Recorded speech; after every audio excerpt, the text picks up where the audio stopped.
Yo mga master, on the way tayo dito sa isang fishing spot natin. Dito sa usual fishing spot. Ito try kong ipakita sa inyo yung daan dito sa Malabo. Mula doon sa accommodation namin hanggang sa may fishing spot. Try ko may video. Isa kasi may lugar na bawal dito. Try lang natin.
Hola.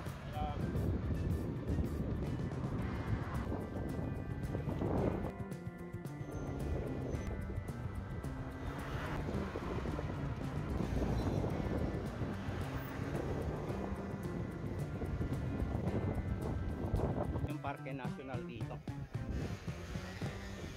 National Park. May vlog na ako dati yan yung pero pandemic nun, kukunti ang tao dyan sa loob. Ako nga lang yata, nakiusap lang ako sa guard. One time, dadalawin uli natin yung National Park ngayon. Maganda dyan sa loob, dito na tayo. Sa parteng to, kukunti lang ang sasakyan. Bihirang-bihirang mag-traffic dito. Ang traffic dito doon na sa syudad. Sa papasok sa syudad, sa city. Sa city mismo. At andun lahat ng andun na center. Mga supermarket, palengke, government agencies, simbahan. Yun lang pansin ko rito sa daan papunta syudad, papasok sa syudad at saka doon sa loob. Medyo kulang sa planning. Walang city planning. Malilit ang kalsada tapos usok ang double parking kaya medyo masikip doon. Hindi katulad dito, yan napakalawak. Yan yung diretsong yan papunta sa airport. Tayo naman dito sa kanan.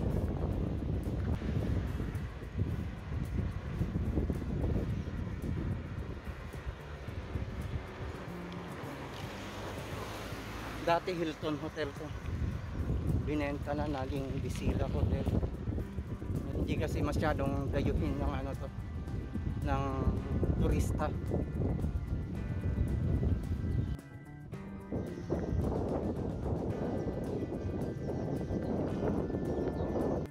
Dati gumagamit ako ng body cam dito, yung action cam. Kaso ilang beses na ako nasita. Kaya cellphone na lang ginagamit ko. Pag alam kong medyo delikado, madaling itago. Pati doon sa may fishing spot namin, nasisita ko. May kampo kasi ng militar at pulis na malapit doon. Minsan pumapasyal sila rumuronda doon sa fishing spot. Ilang beses na tanong kung ano yung nakasabit sa dibdib ko.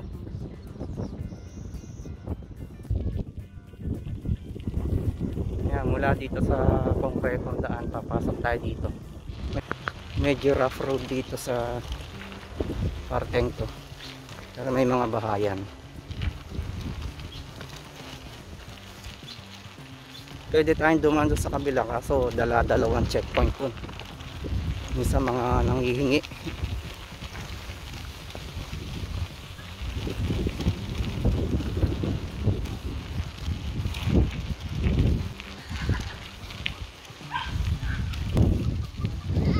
Hala, kital.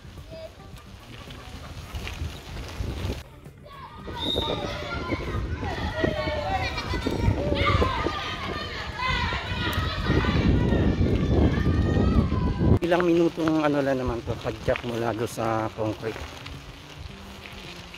Hala.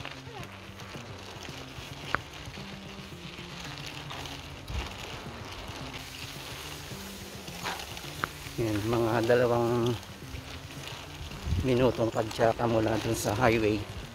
Papasok tayo sandali dito sa medyo gubat.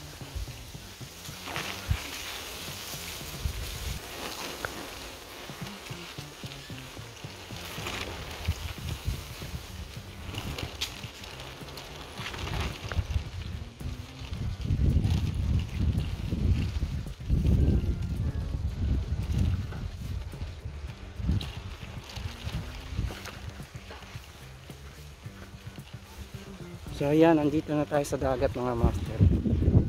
Yan, dito yung spot natin ng batuhan. Tapos doon sa bandaran yung may barko. Pag pumupunta dyan, dito tayo dumanda sa gubat. Labas doon. May mga lumang bahay dito. Parang mga accommodation ng siguro dating kumpanya nagtrabaho rito. Pero matagal nang bakante. Tagal lang abandonado itong mga bahay. Labas natin dito doon sa pier, doon sa usual spot natin.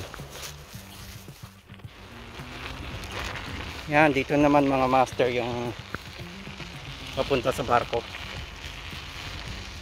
Mula doon sa batuhan, dumaan ka agad sa gubat na yan.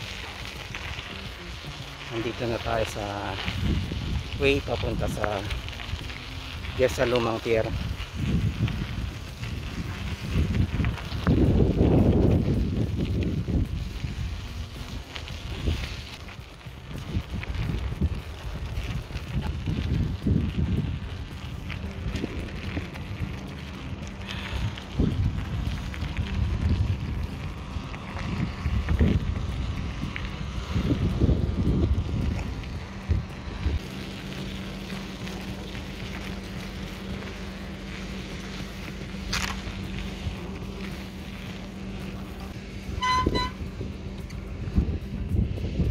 So yun mga master, andito na tayo sa spot,